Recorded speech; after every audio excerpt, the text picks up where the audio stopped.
Hey, welcome aboard, whoever's out there watching this. This is I kept seeing on the Facebook feeds that Brandon Hires had released a new video about it says called "Is Apple Silicon Killing the Plugin Market?" And I'm assuming this is going to be about the M1.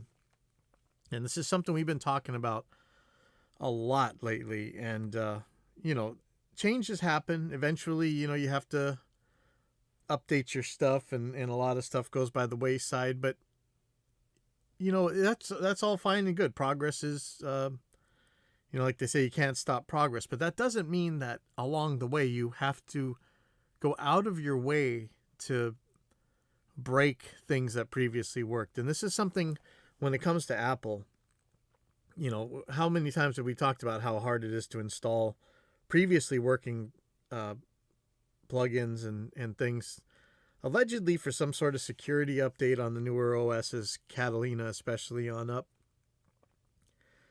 I never ran into a situation where somebody had their credit card hacked because they installed the free VST plugin or Audio Units plugin, but that's usually the excuse the Apple apologetics give for why this thing's happening.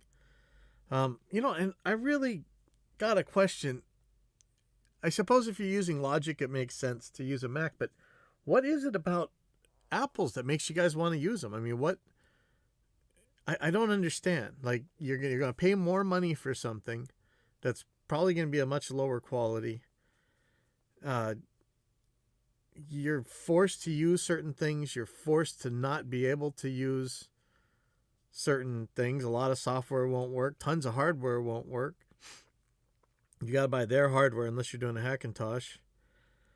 What is it for you Apple faithful? I really want to know, what is it about the Apple that makes you want to use this thing? Is there something it does? Something magic? We used to hear the claims about how you could more easily run audio from one app to another in a Mac, and that's just not. I don't think that's true. They seem to have the same problems as we do on Windows with the additional one that you can't run reroute on it. So I have no. I'd love to know why you Apple faithful insist on using these pieces of crap. Okay. Maybe I shouldn't say it that way, but that's how it feels when we got to deal with these things. Tech support time, for all the trouble that Windows makes, it's 99 times out of 100, it's an Apple problem. So anyway, let's get on with this video, and I'll quit the babbling. Now, we know that the new Apple M1 is out there, and I don't have my hands on it yet, so this isn't a review of how well it works. There's 100 videos out there showing, well, you can get this render time and this processing speed, and it works with this and that and this. It doesn't work with this yet, so hold off. And there's also a bunch of... that's the thing. I actually saw some... I think Scott Stillwell went and got one of these M1s, and I think, was it him? He was showing that there's certain processes, this thing just smokes, man. It seems awesome. But, if it doesn't run any of your software, who cares, man? I'm pretty sure Justin got Reaper M1 ready a long time ago. So, I mean, it'll probably run Reaper. Will it not run certain plugins? I'm really not sure. But, that was the thing. I keep seeing, for this one obscure thing, this M1 does screaming fast stuff, but and what is it? NVIDIA or somebody's going to make a chip like this as well? I'll say this: the good side of this M1 thing is that it's gonna inject some life into the AMD versus Intel war that's been kind of stagnating. Seems like AMD's just adding more and more and more and more cores, and I don't know what Intel's doing. Plugin developers going crazy because, hey, Apple yet again changed their standards and updated their operating system, and it's like every year or two there's something else for you to worry about whether or not to update your system so that you're staying on top of the game in terms of cybersecurity. And okay, talking about cybersecurity, this is where the apologetics really always comes up. Security. So somebody tell me who got owned by installing Yong's free VST, whatever, Forefront bass or Forefront piano, or whatever. Are people really getting hacked on these apples that often that you're going to make it almost impossible to install plugins anymore? Never mind what he's talking about, I think, which is that the the new chip may not run these plugins.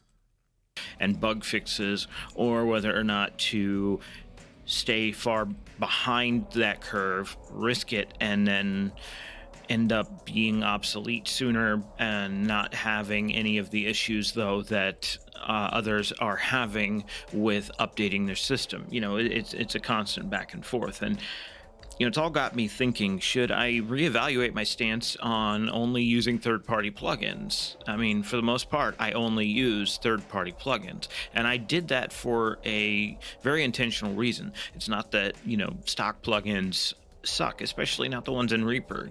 Sure, they don't have the fancy user interface, but that doesn't matter because the plugins themselves definitely work very well. I did that personally because I was trying to simplify things. If I am working at a studio that has the same plugins, even if it's a different DAW that I don't know, I'm still going to be able to get similar results that I'm used to because I know those specific tools very well and can make things happen. So that's one of the reasons I decided to just use third-party plugins, things that I could ideally take with me to another studio on an iLok or something that would be easy to load at a studio so that I could use it wherever I might be working that day. I always wonder about that. So if you have it on an iLok, and I still have some iLok plugins, when you go to that other studio, do you install the plugins onto their system? Are they cool with that? Like you download stuff and load it on their thing? I don't know. The pandemic kind of sidelined any of my outings to other studios, and it is what it is. But at the same time, I'm also on the verge of being ready to upgrade from this iMac that I got in 2015. I'm sitting at it now. If I pull up about this Mac, this is running High Sierra 1013.6, a 3.4 gigahertz Intel Core i5. So not bad, definitely not current, but that doesn't matter. And I've had it for 5 years now. I remember buying it in 2015. 6 years. 6 years. I've had this 6 years now. And I usually try to update to another iMac after about 5 to 6 years because things are starting to get obsolete and we want to be able to stay current with things, especially when I'm doing, YouTube reviews on various products. The Waves Abbey Road compressor that came out that I did a review on, I had to go through some hoops because my system was the oldest operating system that plugin would load on. And I had to go through some hoops just to get it to work. It's showing its age, and those headaches are going to continue to happen. Because if you think about it, you're not going to have to worry about whether or not the developer has things updated for the new operating system. Let's say that you're using Logic and you get a new M1 Mac Mini, and Apple says that, according to Pro Tools expert right here, Apple has optimized all of their apps for the new M1 CPU for audio. It'll run Logic Pro. It says you can run 3 times more instruments and effects. That's not the important thing here, though. It's already ready for Logic Pro users to jump in with the M1. And sure, your third-party apps and plugins are probably not going to work, at least in the early stage, and those will catch up. But if you're fluent with your stock plugins, that doesn't matter. I remember everybody saying, don't update to Catalina. And okay, I didn't update to Catalina. I'm still on High Sierra. Don't update to Yosemite till we get everything ready. And it took months for all of the developers to get there. Some of the plugins that I own, the developers still aren't really caught up yet, which says something. Some of the developers are dead. So some of these, like especially free plugins and stuff, they're not gonna get there. They're gone. And eventually we're gonna have to kiss these things goodbye. I'd love to have Beat Model Ampli back, right? Old DirectX plugin. I loved that thing. But no need to kill them until they're dead, About that developer, but do I need to worry about that when I update to another Mac in the coming months? Why should I need to worry about that? Shouldn't I just be able to hop on and not worry about whether or not these other companies have caught up. I mean, you know, Well, I got a solution, and I got to ask it again. Why even use the Mac? What is it about that Mac what does it do that you guys even want to run that crap for? the companies catching up, that will happen. And I still definitely know the third-party plugins that I've been using for years now, so that's not going to change. But in the meantime, for somebody who might be in a position where they need to go ahead and update to another computer, and then they're forced to hop on the M1 bandwagon, even though maybe everything was working on their previous system, but it's time for that upgrade.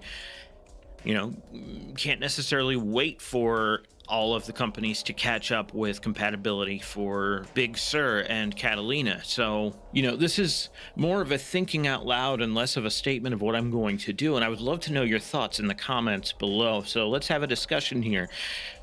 What makes more sense? I mean, obviously, if somebody needs to update, it makes sense to me that they would just go ahead and do the update without fear that their system is not going to work, that all the tools that they use are not going to work anymore. Because if they're used to using those stock tools, then that doesn't matter as much. And, you know, the beautiful thing about Reaper that I've come to really embrace after deciding to just use third-party plugins is that I can put Reaper on a flash drive. I can put Reaper on a external hard drive. I can take it with me to whatever studio I'm working at, and I've done that before. I've worked at Orangeudio in Columbus, Ohio, and ran Reaper off of a portable install on their iMac, recorded it directly to my drive, and then brought it back home to mix the song for the client.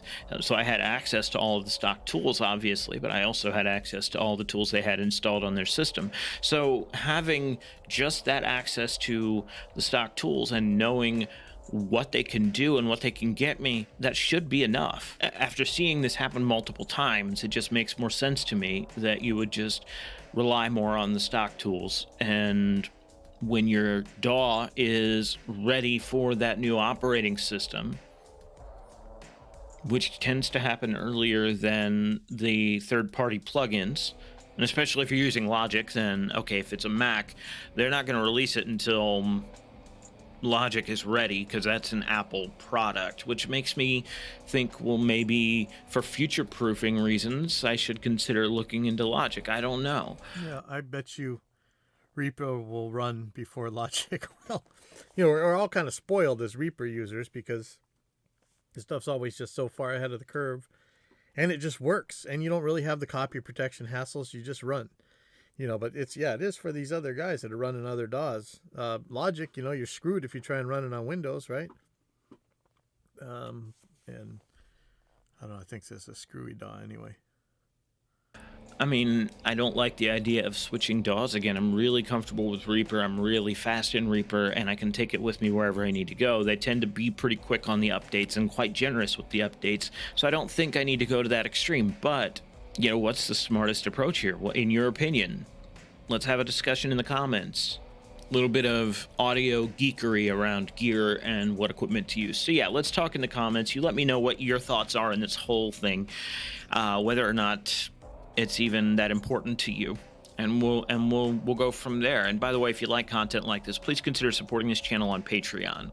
It'll go a long way to help make sure that I've got the time and resources available to put into content like this for you guys. And for everybody who's currently supporting the channel on Patreon, thank you a lot. I appreciate the crap out of it. Also, while you're here, don't forget to hit the like button if you like this video, dislike if you dislike it. It's up to you, but that's one of the best ways of helping your favorite creators, because that'll show the algorithm, hey, this person likes this video. Let's show it to more people who like what this person tends to like. It's how the algorithm works, and it's the best way to help out your favorite creators. Last but not least, don't forget to hit the subscribe button and ring the notification bell. That way you'll be notified anytime we release new content here at The Noise Floor. So thank you very much for watching, and we will see you next time, okay? Well, that was cool, but, you know, I don't understand it. Why you know, the easy solution for me is to get off Logic and get off Mac. And I don't know if you guys have been watching the whole fight over LV2 plugins in Reaper, but that's coming. I'm almost guarantee it. I've showed you some pictures of it running. So hopefully we're gonna see LV2 pretty soon, and that might just mean, I don't dare say the L word, but maybe we're gonna be looking at Ubuntu or something too. Anyway, that was a cool video, Brandon. I'll see you guys.